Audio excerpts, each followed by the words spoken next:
आज का जो विषय आपका उपवास है, और ये बात बिल्कुल ठीक है कि आज मैं यहाँ पर खड़ा हूँ तो उपवास और प्रार्थना के द्वारा। आमेन। हालेलुया।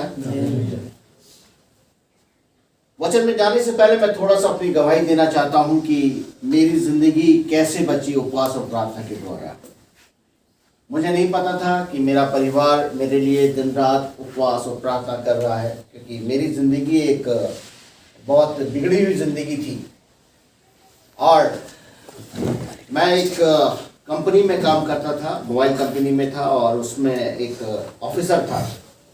और ऑफिसर होने के नाते मेरे पास बहुत से कंपनी के रूल्स को फॉलो करना पड़ता था, क्योंकि जब हम बंधे होते हैं किसी चीज़ से तो हमें रूल्स को फॉलो करना पड़ता है।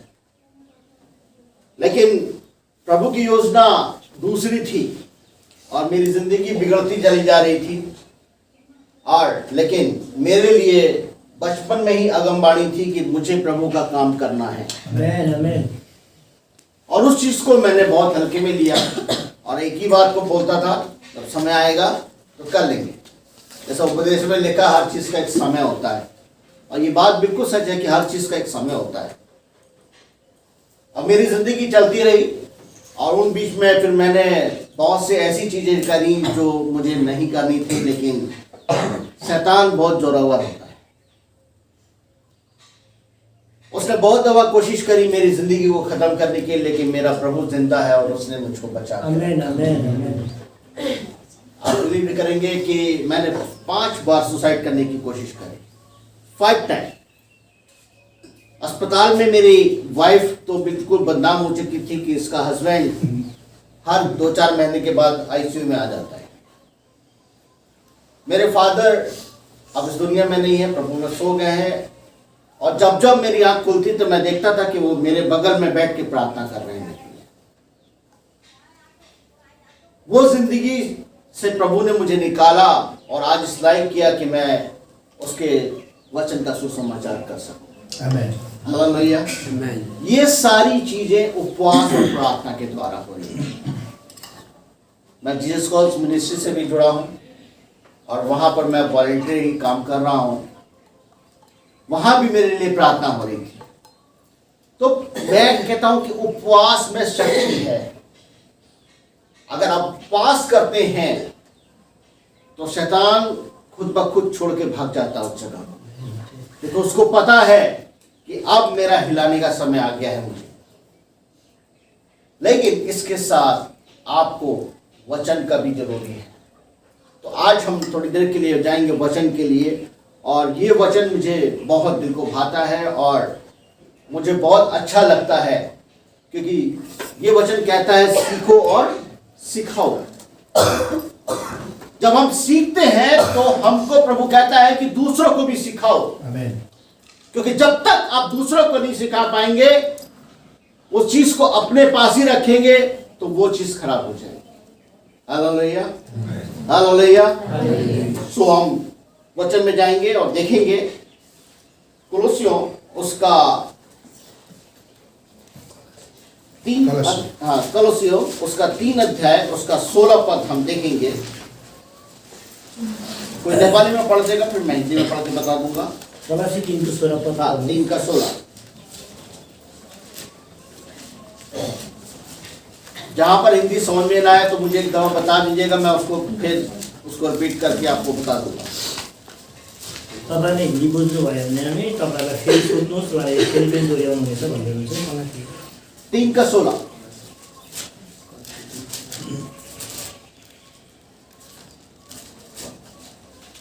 हुन्छ, यहाँ यसरी लेखेको छ, मैले पाठ गरेँ। ल। ख्रीष्टको वचन तिमीहरूमा प्रशस्तसँग बास गरोस्, पुरा बुद्धिमान साथ एउटाले अर्कोलाई सिकाओ र अर्पिदेऊ र परमेश्वर प्रति आफ्नो हृदयमा रहो। कृतज्ञता साथ भजन, स्तुति र आत्मिक गाना गाओ। आमेन, हालेलुया, हालेलुया। हिंदी में ऐसा लिखा है, मसीह के वचन को अपने हृदय में अधिकाय से बसने दो और सिद्ध ज्ञान और सहित एक दूसरे को सिखाओ और चिताओ। यानी कि प्रभु का वचन हमारे लिए इतना इंपॉर्टेंट है कि जब हम उसको सीखते हैं तभी हम किसी को सिखा सकते हैं। आज के समय में प्रभु के बहुत से लोग, विश्वासी लोग भी भटक जाते हैं, लेकिन अगर आप प्रभु का ज्ञान आपके पास है तो आप उस विश्वासी को तो संसार से वापस ला सकते हैं। Hallelujah, hallelujah. क्योंकि आज के समय में एक एक आत्मा प्रभु के लिए बहुत इंपॉर्टेंट है, लेकिन वो तब हो सकता है जब आप सीखेंगे, और सीखना तब होगा जब आप इस वचन का रोज मनन करेंगे, रोज पढ़ेंगे, रोज अध्ययन करेंगे। प्रार्थना तो आप करेंगे, उपवास आप करेंगे, ये भी आपकी एक शक्ति है। परमेश्वर जब आपको देगा तो आप इन तीनों चीजों को जब एक साथ करते हैं तो वो एक परमाणु बम बन जाता है। शैतान को पहले ही पता चल जाता है कि इसके पास कितनी पावर है। ये सारी चीजें हमारे पास एक परमाणु बम जैसे बनता है, उसके अंदर बहुत सी चीजों को मिलाया जाता है, तब वो एक विस्फोटक बनता है। उपवास भी जरूरी है, बिना उपवास के कुछ नहीं है, बिना बाइबल के अध्ययन के कुछ नहीं है, बिना प्रार्थना के कुछ नहीं है। सबका अपनी अपनी जगह पर एक महत्व है जो हमारे जीवन के लिए बहुत जरूरी है। मसीह के वचन को निरंतर पढ़ने और अध्ययन मनन करने और उस पर प्रेयर करने की आवश्यकता होती है। वचन के साथ में यह भी लिखा है कि हमारे लिए बहुत जरूरी है कि जब तक हम वचन को नहीं पढ़ेंगे, हम उसका अध्ययन नहीं करेंगे, हमें ज्ञान नहीं होगा। और जब हमें ज्ञान नहीं होगा तो कोई भी आएगा पास्टर या कोई भी भविष्यवक्ता आएगा, वो आपको बोलेगा लेकिन आपको समझ में नहीं आएगा। लेकिन आपने अगर वचन को पढ़ा होगा, उसका अध्ययन किया होगा, आपको तुरंत उसका मीनिंग समझ में आ जाएगा। Hallelujah, hallelujah. इसीलिए हमारे लिए ये वचन बहुत जरूरी है, और यहां यही बताता है कि दूसरों को सिखाओ और चिताओ। आज के समय में किसी को चिताना बहुत जरूरी है। हम समझते हैं कि हम बिल्कुल सही हैं, हम बिल्कुल सही रास्ते में जा रहे हैं, लेकिन हो सकता है कि कभी कभी हम गलत हो जाते हैं। लेकिन आप वचन के द्वारा उसको आप बता सकते हैं कि आप गलत चल रहे हैं। ये भी वचन यही बताता है। और अपने अपने मन में अनुग्रह के साथ परमेश्वर के लिए भजन और स्तुति गान और आत्मिक गीत गाओ।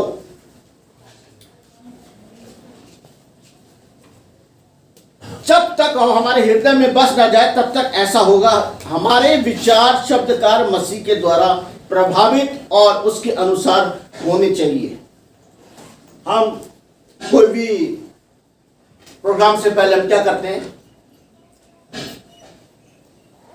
स्तुति भजन करते हैं। स्तुति भजन क्यों करते हैं? वो बता सकता है स्तुति भजन क्यों करते हैं? हम सीधे वचन में भी जा सकते हैं। क्यों करते हैं? बता सकता है कोई?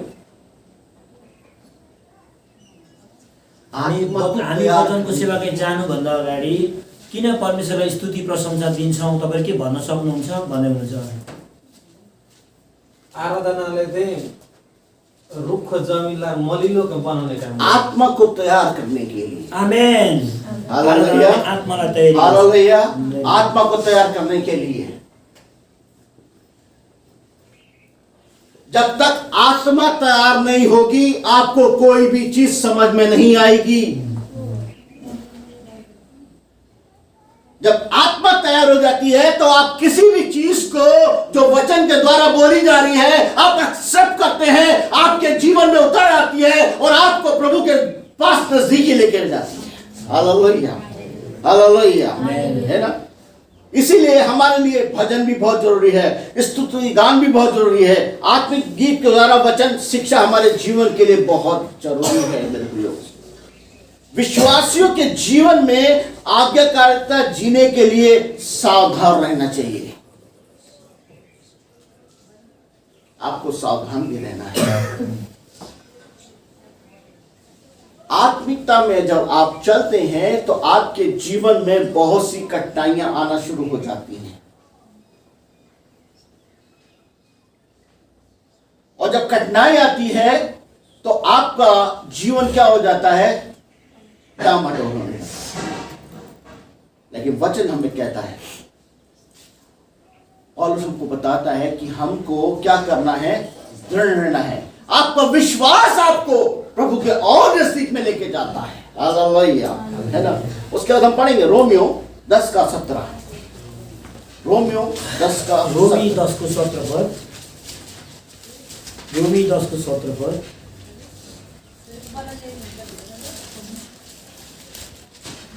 रोमी 10:17।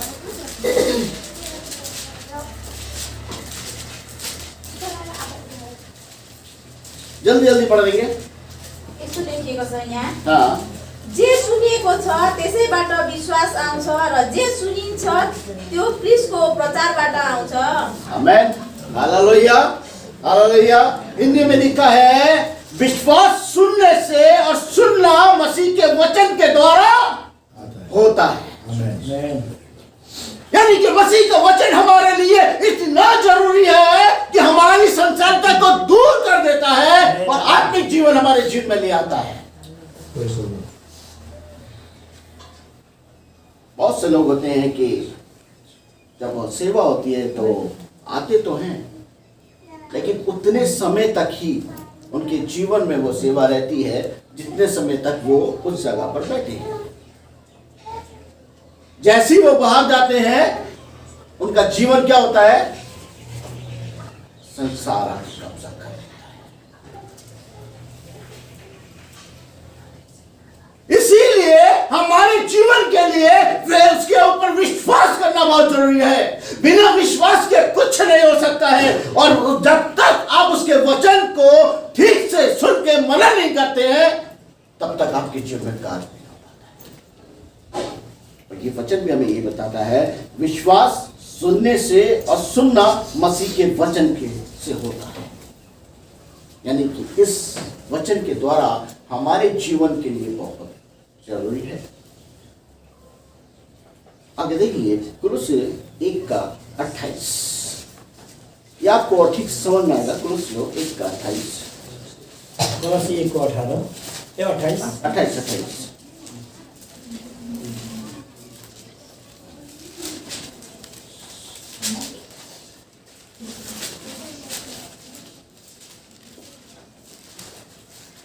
मैले पढेँ, प्रत्येक मानिसलाई चेतावनी दिँदै र प्रत्येक मानिसलाई सारा बुद्धिमा सिकाउँदै हामी उहाँलाई घोषणा गर्दछौँ, यस हेतुले कि प्रत्येक मानिसलाई ख्रीष्टमा परिपक्व बनाई प्रस्तुत गर्न सकौँ। आमेन, हालेलुया, हालेलुया।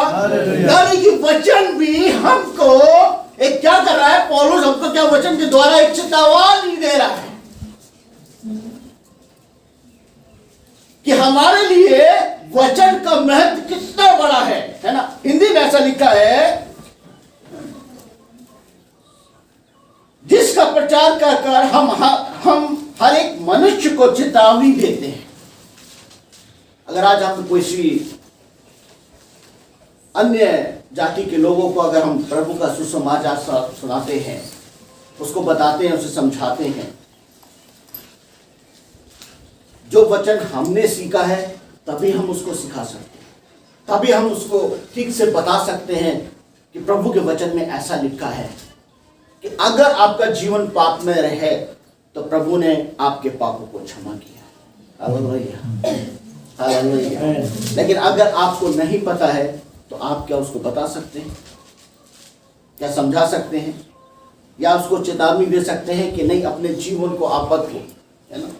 और सारे ज्ञान से हर एक मनुष्य को सिखाते हैं कि हम हर एक व्यक्ति को मसीह के सिद्ध करके उपस्थित करें। हालेलुया, है ना। तो प्रचार के द्वारा बहुत से लोगों की जिंदगियों को आप बचा सकते हैं। लेकिन वो तब समझा सकते हैं जब आप वचन का अध्ययन करते हैं। बाइबल को रोज पढ़ना बहुत जरूरी है। जिस तरह से हम शारीरिक भोजन रोज करते हैं, उसी तरह से हमारे लिए ये आत्मिक भोजन रोज करना बहुत जरूरी है। आमेन। ये आत्मिक भोजन आपको स्वर की ऊंचाइयों पे ले जाएगा। शारीरिक भोजन तो आपको कहां ले जाएगा? खड्डे में ले जाएगा। लेकिन आत्मिक भोजन हमेशा आपके जीवन में बना रहेगा। कितनी भी बुरी परिस्थिति आ जाए, कितना भी परेशानी दिक्कत आए, लेकिन आत्मिक भोजन हमेशा आपको दृढ़ रखेगा। आपके फेथ को विश्वास पूरा रखेगा। आपका भरोसा प्रभु में बना रहेगा। लेकिन शारीरिकता क्या होती है? आदमी के विश्वास को डामाडोल कर देती है। हर एक के जीवन में परिस्थितियां बदलती हैं, लेकिन जो प्रभु पर फेथ करता है, जिसने अपना जीवन प्रभु को दे दिया है और जिसने इस आत्मिक भोजन को खाया हुआ है, उसका विश्वास हमेशा दृढ़ रहता है। आमेन। आमेन। हालेलुया। हालेलुया। हालेलुया। सो हमको वचन के द्वारा भी चेतावनी दी जाती है। आगे हम देखेंगे भजन संहिता उसका 47 का 7, भजन संग्रह 47 का 7, भजन संग्रह 47 का 7। भजन संग्रह 47 को 7 पद। हाँ जी, 47 का 7। यहाँ यसरी लेखिएको छ, किनकि सारा पृथ्वीका राजा परमेश्वर नै हुनुहुन्छ। आमेन। उहाँको निम्ति प्रशंसाको एउटा भजन गाओ। आमेन। हालेलुया। किनकि सारा पृथ्वीका राजा परमेश्वर नै हुनुहुन्छ, उहाँको निम्ति प्रशंसाको एउटा भजन गाओ। आमेन। आमेन। हालेलुया। मतलब दाऊद भी इस चीज को जानता था और दाऊद ने परमेश्वर के आत्मा ने उसको समझाया और उसने जब लिखा है तो उसमें साफ लिखा है, क्योंकि परमेश्वर सारी पृथ्वी का महाराजा है और उस महाराजा के लिए आपको क्या करना है? समझ बूझकर बुद्धि से भजन गाओ। मतलब भजन का उपयोग बार बार वचन में करा किया है, यानी कि हमारे लिए वर्शिप भी बहुत इंपॉर्टेंट है। बिना वर्शिप के आत्मा तैयार नहीं हो सकती है। और जब आप वर्शिप में तैयार हो जाते हैं तो आपके बाद जो भी आत्मिक भोजन मिलना शुरू होता है वो आपके जीवन को उत्तम करता है, आपकी बुद्धि को बिल्कुल खोल देता है, आपके रास्तों को खोल देता है। जो चीज आपको समझ में नहीं आती है, परमेश्वर वहां आपकी सहायता और मदद करता है। इसलिए परमेश्वर जो है हमारा इस सारी पृथ्वी का महाराजा है। हम एक और देखेंगे इफिसियों उसका 5 का 12। एफिसी 5 को 12। इफिसियों 5 का 12।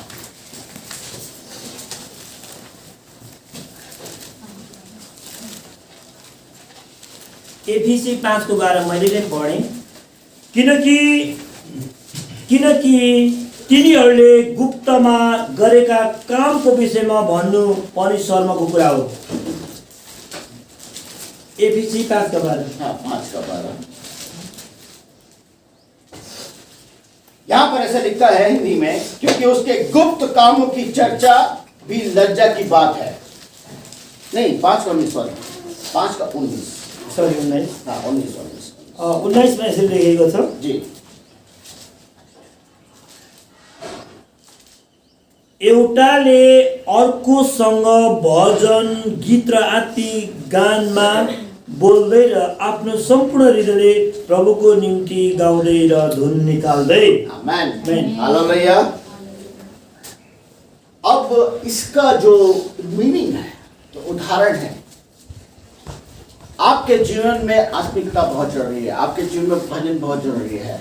ऐसा नहीं है कि जब चर्च में हो तभी आप स्तुति भजन चलते हुए भी कर सकते हैं, है ना, कोई काम कर रहे हैं तब भी कर सकते हैं।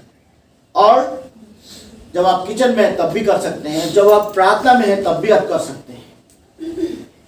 भजन स्तुति का यहाँ पर जो बार बार यूज करा गया है या बार बार आ रहा है, तो ये हमको बताता है कि हमारे जीवन में एक वर्शिप बहुत जरूरी है।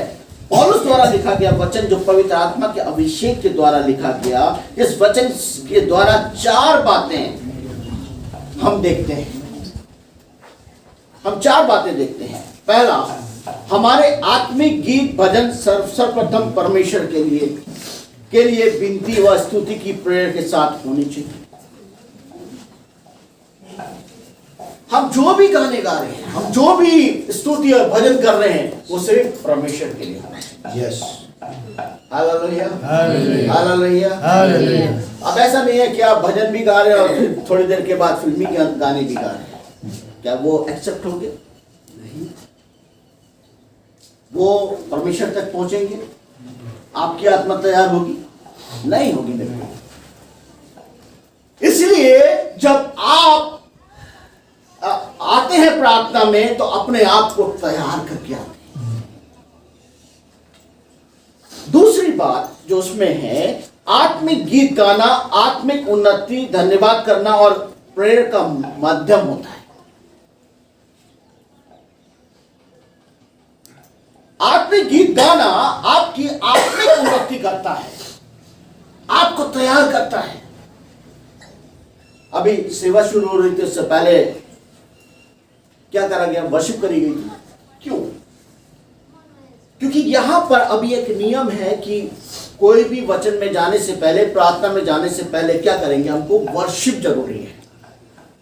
वर्शिप जरूरी का मतलब कि अपने आत्मा को तैयार करना।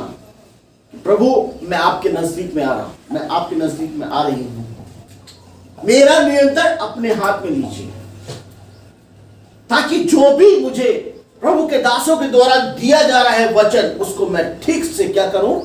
समझ सकूं। आपको उस समय अपनी संसारिता को बिल्कुल हटा देना है और अपने आप को प्रभु के हाथ में देंगे। जब प्रभु के हाथ में देंगे तो वो आत्मिक गीत आपके जीवन में उन्नति करेगा। हालेलुया। धन्यवाद करना और प्रेयर का माध्यम होता है। फास्टिंग में बहुत से लोग फास्टिंग भी रखते हैं और कहना चाहिए अपने काम को भी करते हैं। लेकिन जो मैंने सीखा है और जो मैंने समझा है कि जब आप फास्टिंग में हो तो आप बिल्कुल अपने आप को एकाग्र करना चाहिए, क्योंकि फास्टिंग प्रभु से सीधे आपका रूबरू होना है। फास्टिंग एक माध्यम बन जाता है परमेश्वर से बात करने के लिए, क्योंकि जब आप अपने आप को एकाग्र करते हैं और अपना समर्पण प्रभु को देते हैं और संसारिता को आप क्या करते हैं? त्याग देते हैं। आज जब फास्टिंग में है तो इस समय ना किसी को खाने की चिंता होगी, ना और चीजों की चिंता होगी। अगर वो चिंता है तो आपकी फास्टिंग एक्सेप्ट नहीं हो पाती, क्योंकि अपने आप का समर्पण जब आप प्रभु को देते हैं, प्रभु उस प्रार्थना को सुनता है। Hallelujah, hallelujah. तीसरी बात हम देखते हैं, मसीह गीत आनंद का सुख है। Yes, hallelujah. मसीह गीत क्या है? आनंद का सुख है। अब आप आनंद का सुख देखते हैं, कभी कभी आप YouTube पे चले जाते हैं और कोई सॉन्ग्स लगा लेते हैं, है ना? वो सॉन्ग्स आपको इतना भाता है कि आप उसको बार बार रिपीट करते हैं। क्यों? क्योंकि वो आपको क्या कर रहा है? एक आत्मिक सुख दे रहा है। उसके वो वर्ड्स हैं, वो आपको बहुत अच्छे लग रहे हैं, या वो परिस्थिति है कि वो आपको उस वर्ड्स में इतना ले जा रही है कि आपको एक अलग आनंद आ रहा है, एक अलग सुख आ रहा है। हालेलुया। तो ये एक आत्मिक गीत और सुंदर है। चौथी बात है, भजन और आत्मिक गीत का गाना कोई मनोरंजन या व्यक्तिगत प्रशंसा नहीं है, पर परमेश्वर की स्तुति और आराधना है। हालेलुया। हालेलुया। हालेलुया। सुन रहे हैं? समझ में आ रहा है? समझ में आ रहा है? हालेलुया। हम आगे देखेंगे भजन संग्रह 119 का 11। कसैले पढिदिनुहोस् भजन सङ्ग्रह 119 को 11।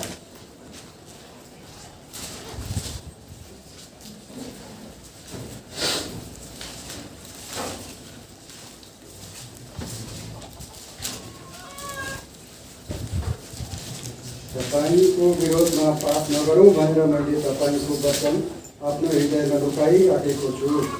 आमेन। हालेलुया। हालेलुया। इसमें हिंदी में से लिखा है, मैंने तेरे वचन को अपने हृदय में रख छोड़ा है कि तेरे विरुद्ध पाप ना करूं। ये वर्ड्स मुझे बहुत बहुत बहुत सुंदर लगता है। जब प्रभु का वचन हमारे अंदर होगा तो हम कोई भी अगर गलत काम कर रहे होंगे, आत्मा आपका खुद ब खुद अगाई करेगा कि नहीं बेटा, ये गलत काम करने जा रहा है, ये गलत है, ये तेरे जीवन में नहीं है। लेकिन जब वचन का ज्ञान आपके पास नहीं है, वचन को आप अध्ययन नहीं करते हैं, वचन का आप मनन करते हैं, वचन को आप पढ़ते नहीं हैं, तो आपके पास क्या होगा? समझ बूझ नहीं होगी। लेकिन जब वचन आप पढ़ते हैं तो परमेश्वर आत्मा आपको अघाई करके उस जगह से हटा देता है, क्योंकि वचन आपके अंदर है। और वचन ही हमें क्या होता है? अच्छे बुरे का ज्ञान सिखाता है। शैतान तो बहुत चालाक है, वो आपको हर चीज अच्छी लगाएगा कि नहीं अच्छी है कोई बात नहीं, लेकिन वचन आपके साथ है तो आत्मा आपके साथ है, आत्मा आपके साथ है तो आपके जीवन पे कभी भी गलत काम नहीं करने देगा, क्योंकि उसको पता है, क्योंकि आप उसका क्या है? क्या है? अरे कुछ तो बोल सकते हैं आप लोग। मंदिर। क्योंकि प्रभु ने आपको अपने लहू से खरीदा हुआ है। लेकिन दुष्ट नहीं चाहता है। मेरे प्रियो, वचन के द्वारा हम सीखते हैं कि हमारे लिए कितना इंपॉर्टेंट है। सबसे लास्ट में हम देखेंगे यूहन्ना उसका 15:7। यूहन्ना 15:7। सुसमाचार 15:7।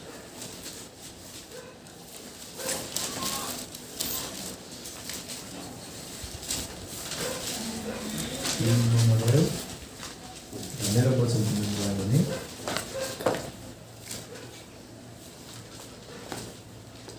जल्दी से पढ़ देंगे। तिमीहरू ममा रह्यौ हाँ। र मेरा वचनहरू तिमीहरूमा रहे भने तिमीहरू जे चाहन्छौ त्यो माग्नेछौ र त्यो तिमीहरूका निम्ति गरिनेछ। आमेन। हालेलुया। हालेलुया। कितना महान परमेश्वर है।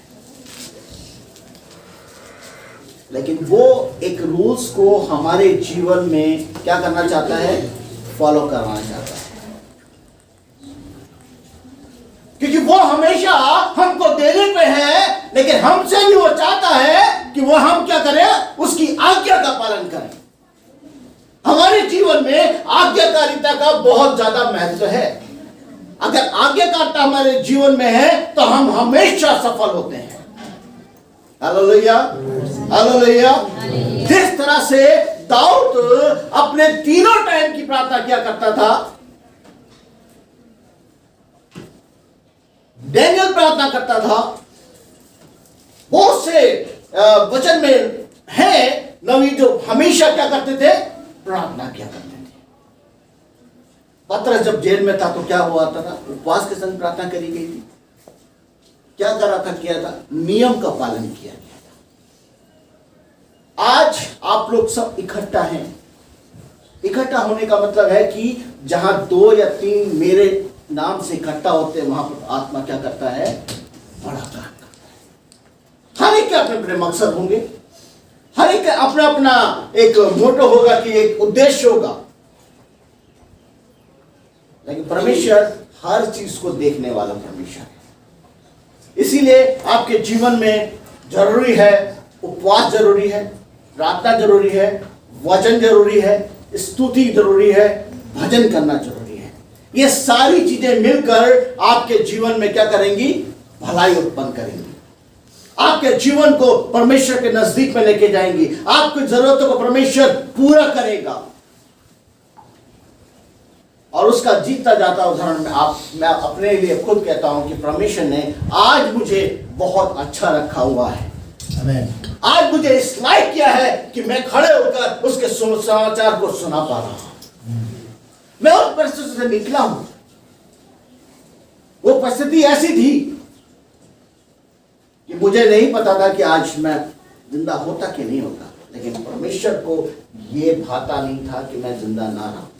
उसने मुझे उन कहने चाहिए परिस्थिति से निकाला जहां पर मैंने 25-25 एल्प्रेक्स की गोलियां और रॉक्सी का अद्धा खाने के बाद